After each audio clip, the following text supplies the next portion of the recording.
natin. First thing kung kakain ito guys, itong 4 nila. 4 cheese ang tawag nila dito. So, ito talaga yung favorite ko. Yan, halata naman. Pati 3 talagang binibili namin dyan.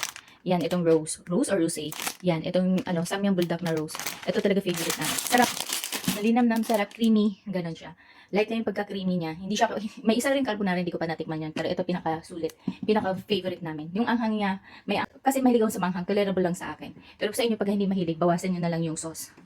So, ito. Ayan, maraming pagpipilian. May 4, may carbonara, may rose. Ito. Mas may kulay to. Kasi si Rosie, hindi masyadong talaga. Yung kulang-kulay, hindi ka matakot. Ito parang nakakatakot. Cheese to guys Cheese flavor to. Sana masarap. First time ko to.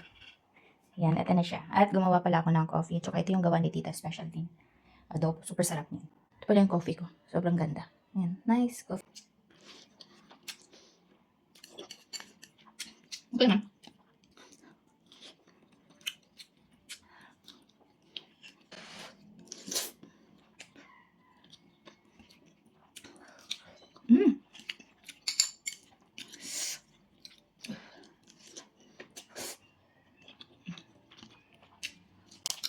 Samyang 4.